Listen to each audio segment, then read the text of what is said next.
নমস্কার, শুভ দুপুর। আপনাদের সবাইকে স্বাগত জানিয়ে শুরু করছি আজকের নতুন ভ্লগ। আশা করছি আপনারা সবাই যে যেখানে আছেন ভালো আছেন, সুস্থ আছেন। ঘড়িতে সময় তখন 3:30। আজকে সারাদিন মানে সকাল থেকে কোনো ভিডিও শুরু করিনি।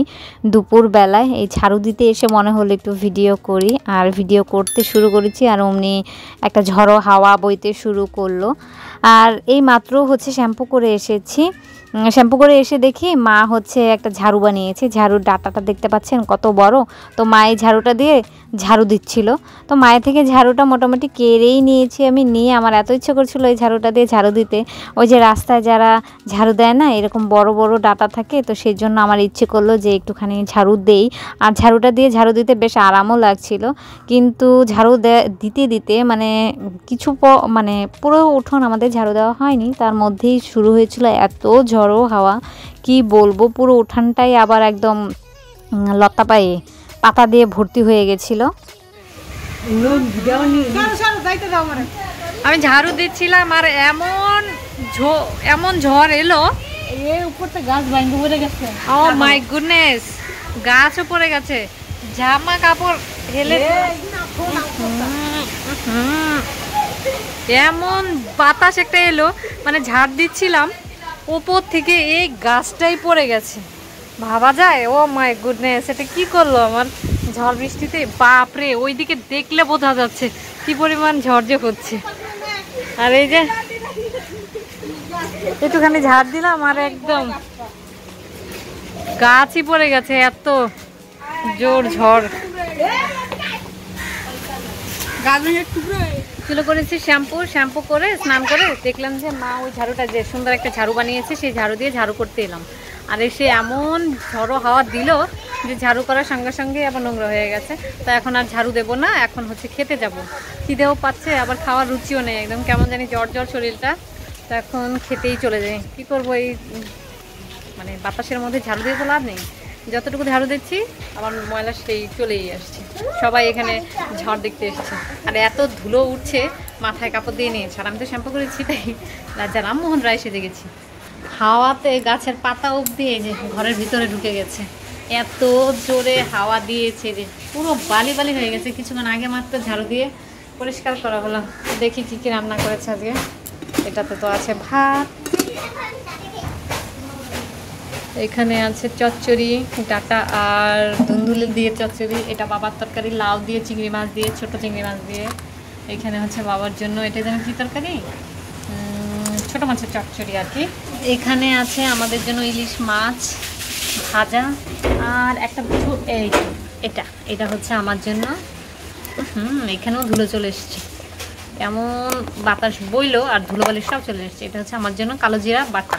আমার একটু ঠান্ডা লেগেছে, যে কারণে এটা মা বানিয়ে দিল।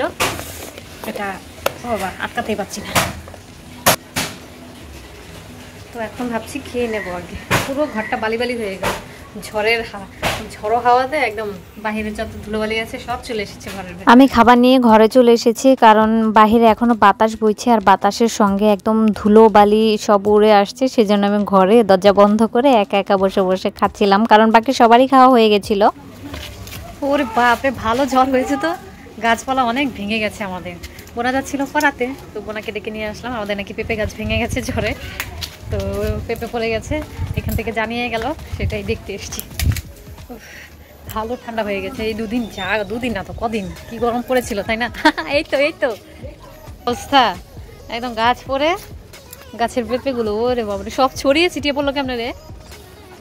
আমাদের লেবু গাছ উল্টে পাল্টে শেষ, একদম তো দেখা শেষ।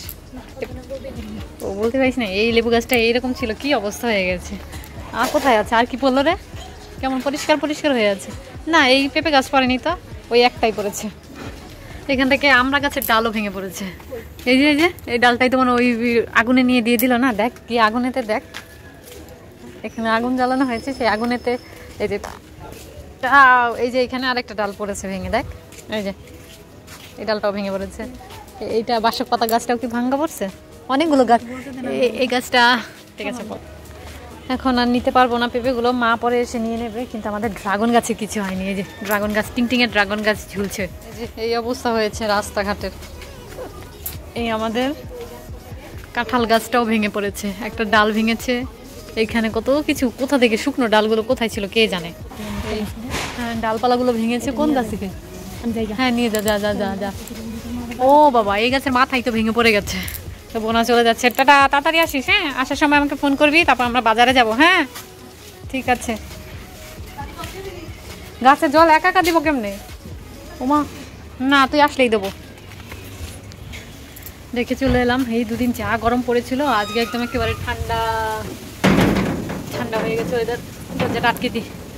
প্রকৃতি ঠান্ডা হয়ে গেছে। প্রকৃতির গরম করতেও টাইম লাগে না, আবার ঠান্ডা হতেও টাইম লাগে না। পোনা তো চলে গেছে, আর আজকে এত ঝড়ো হাওয়া বইলো, কিন্তু বিশ্বাস করবেন না, এক ফোঁটা বৃষ্টিও পড়লো না। গরমটা যদিও কমেছে, কিন্তু ফুল গাছগুলো তো দুদিন না, বেশ কয়েকদিন তো গরম ছিল। সেই গরমে প্রায় অর্ধেক আধমরা হয়ে গেছে। তো সেই ফুল গাছগুলোকে জল দিতে হবে, সেজন্য ঘর থেকে মইটা নিয়ে এলাম। আর একা একা ফুল গাছে না জল দিতে ভালো লাগে না, তো আমি একটা বালতিতেই জল নিয়েছি। ওই একটা বালতিতেই অল্প করে জল যতটুকু ছিল সেইটুকুতে যতটুকু দেওয়া যায় আর কি, ঠিক ততটুকুই জল দিয়েছি। আজকে একদম জল না দিলেই হতো না, গাছগুলো একদম মানে মরার পথে চলে গেছিলো। তো আমি তো ভেবেছিলাম যে বৃষ্টি হবেই, দিতে আর হবে না, কিন্তু যখন দেখলাম যে বৃষ্টি নেই, ঝড় থেমে গেছে, তারপর ভাবলাম যে না, এবার জল দিতেই হবে।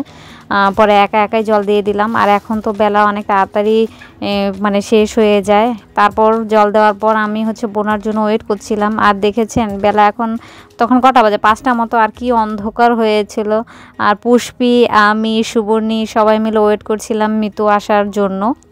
6:27 এখন বাজে। আমি আর বোনা একটুখানি বাজারে যাচ্ছি। আজকে একটুখানি কি জানি বানাবো, আমরা আজকে একটুখানি সম্পাপড়ি বানাবো। হ্যাঁ, সম্পাপড়ি দিন বানাইনি, আমরা ভিডিওতে দেখেছি, ভিডিও দেখে আজকে আমরা প্র্যাকটিস করব।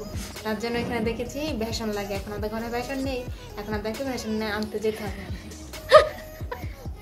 তো আমি আর বোনা যাচ্ছি। মা ওপাশ থেকে এই যে এতগুলো পেঁপে নিয়ে এসছে, ওই যে গাছ ভেঙে পড়েছিল, এখানেই রেখে দিয়েছে। বাজারে তো গেছিলাম বেসন আনতে, বেসনের সঙ্গে একটুখানি সয়া সসও নিয়ে এসেছি। এটা যে কি বললো, অ্যাঙ্কর ডালের বেসন। তো এখানে 250 গ্রাম বেসন নিয়েছি। আর এখানে একটা ছোট্ট সয়া সস এনেছি, কারণ সয়া সস আমাদের নষ্ট হয়ে যায়, মানে খেয়ে শেষ করতে পারি না আর কি, তার আগে মেয়াদ শেষ হয়ে যায়। সয়া সসে না মেয়াদ খুব অল্প থাকে, এটা তো দেখলামই না, ও 25 সাল পর্যন্ত আছে। ঠিক আছে, যাই হোক, তো ছোট দেখে একটা নিয়ে আসলাম। এইটুকুর দাম 55 টাকা। আর 2 টাকা ভাঙতি দিতে পারিনি, সেজন্য একটা লজেন্স দিয়েছে। আর এই লজেন্সটা খেতে কি যে বিচ্ছিরি, এটা হচ্ছে কি পেয়েছে ওই যে পেয়ারার ফ্লেভার, খুব বাজে খেতে, তাই না? আর বোনা এখানে ময়দা নিয়ে এসছে, এগুলো আমাদের সেদিনে যে বালক সেবার জন্য 10 কেজি ময়দা এনেছিল। শুধুমাত্র 5 কেজি ময়দার লুচি হয়েছে, তাতেই সকলের হয়ে গেছে। এখানে হাফ কাপ ময়দা নিয়ে নিয়েছি, আর চালনি নিয়ে নিয়েছি, চালনি দিয়ে চালবো। এই চালনি আমাদের তেলাপোকায় খেয়ে নিয়েছে, সেজন্য মা কস্টিপ লাগিয়ে চালনিটাকে রিপেয়ার করেছে আর কি।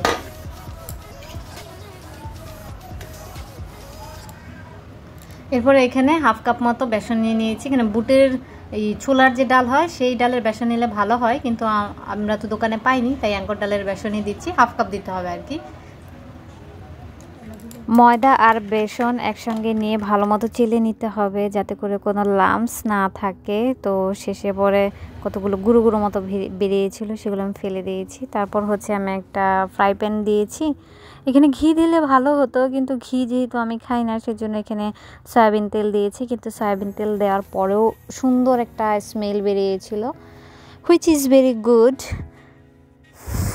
তেলটা গরম হয়ে যাওয়ার পরে সেই ময়দা আর বেসনটাকে মানে ফ্রাই প্যানে দিয়ে দিয়েছি। এরপর এই যে ময়দা আর বেসন আছে সেটাকে ভালো মতো কি করতে হবে, ভেজে নিতে হবে আর কি। ভেজে নেওয়ার সময় যখন ভাজা হয়ে যাবে, তখন আপনারা নিজেরাই বুঝতে পারবেন, খুব সুন্দর একটা স্মেল বেরোয়।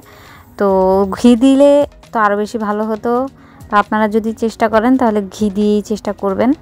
ময়দা আর বেসনটাকে 10 মিনিট মতো ভেজে নিয়েছি, কালারটাও চেঞ্জ হয়ে এসছে আর সুন্দর একটা স্মেলও বেরিয়েছে। তো যে কাপে ময়দা নিয়েছিলাম সেই কাপের 1.5 কাপ মতো চিনি নিতে হবে। তো ঢাল আর হাফ কাপ নিতে হবে। হ্যাঁ, 1.5 কাপ মতো চিনি দিয়ে দিলাম। আর 1 টেবিল চামচ মতো লেবুর রস দিয়ে দেবো। দিয়ে দে, আইটুল দিতে হবে মনে হচ্ছে। প্যানটা আবার বসিয়ে দিয়েছি। এখানে 1 কাপ মতো জল দিয়ে দিচ্ছি। আর যতক্ষণ পর্যন্ত এই মিশ্রণটা কি না হবে, চিনিগুলো গলতে শুরু না করবে, হ্যাঁ চিনিগুলো গলতে শুরু না করবে ততক্ষণ পর্যন্ত এখানে নাড়াচাড়া করা যাবে না, তাই না? এটা হয়ে গেছে, এখন নামিয়ে নিচ্ছি একটা বাটির মধ্যে। এবারে এই মানে চিনির ব্যাটারটাকে ভালো মতো নাড়তে হবে। এই মাত্র একটা ভিডিও করলাম, কালকে যা যা শপিং করে নিয়ে এসেছি সেগুলোর একটা ভিডিও করলাম। দেখা যাক এখন ভিডিওটা আলাদা দেই না ব্লগের সঙ্গে অ্যাড করে দেই। আজকে প্রচণ্ড পরিমাণে আমার ঠান্ডা লেগে গেছে, নাক টানতে টানতে আমার জীবন বেরিয়ে যাচ্ছে। আর ভেবেছে এই কি যেন বলে বল না, এই দেওয়ার জন্য একটুখানি না ভিডিও করার জন্য একটুখানি লিপস্টিকও পরেছি। আর বিছানার অবস্থাটা দেখ, এই দেখুন কি অবস্থা, এত কিছু গুছিয়ে গুছিয়ে এখন রাখতে হবে আমাদেরকে। ড্রেস দেখানোর চক্করে আপনাদেরকে সম্পাপড়ি দেখাতে ভুলে গেছি। এই যে বানিয়েছি যে আমিও বানিয়েছি, মানে দোকানে যেরকম হয় না, মানে যেরকম হয় সেরকম হয়নি, কিন্তু খেতে খুব ভালো হয়েছে। একদম সুতোর মতো সরু হওয়ার কথা ছিল, সেরকম হয়নি, কিন্তু এই যে যা হয়েছে এগুলো কিন্তু বেশ হয়েছে। এখন এগুলোকে রেখে দেওয়া হবে না, মানে ময়দা আর কি যেন ছিল, বেসন। বেসন জাস্ট মানে কি বলবো, অমৃত হয়েছে, অমৃত। এগুলো এখন রেখে দিয়েছি, কারণ সবাইকে দেবো। বিছানার এই যে সেগুলো তো ধুয়েছি, এটা আর লাগানোই হয়নি। দুদিন থেকে এমনি বালিশ মানে মাথা নিচে দিচ্ছি। অবশ্য কালকে তো আমি বালিশে ঘুমাইনি, কালকে এত গরম লেগেছে আমি বালিশ ছাড়াই মাথা ছাড়াই আর কি শুয়েছিলাম। আর আজকে তো ওয়েদারটা ভালো, আজকে ঘুম ভালো হবে। অবশ্য আজকে আমার শরীরটা বেশি ভালো লাগছে না, একটু জ্বর লাগছে আর কি, প্রচণ্ড খারাপ লাগছে। আবার দুপুরবেলা ভাতও খেতে পারিনি, এখন খিদে পাচ্ছে, প্রচণ্ড খিদে পেয়ে যাচ্ছে। যদি ভাত খাওয়ার টাইম হয়েই গেছে, তারপরও ভাত খিদে পেয়ে গেছে। কোলবালিশটা আমার মা বানিয়েছে কি মানুষের সাইজের কোলবালিশ, এগুলো তো উঁচু করতেও কষ্ট, অনেক কষ্ট। ওরে বাপরে, এটা তো আমাকে দিয়ে সম্ভব না। এখন তো এটা লাগানোর জন্য এটাকে উঁচুই করতে হবে, এটা লাগানোর জন্য আমার বোনাকে ডাক দিতে হবে। দীপুরা ফোন করেছিল কালকে আমাদেরকে, সকাল চলে যেতে না, সকাল যাইতে বললেন না, দুপুর বিকেল যাইতে বলছে। আমরা কালকে বিকেল চলে যাবো। হেভি এখন গরম লাগছে, ঠিক আছে।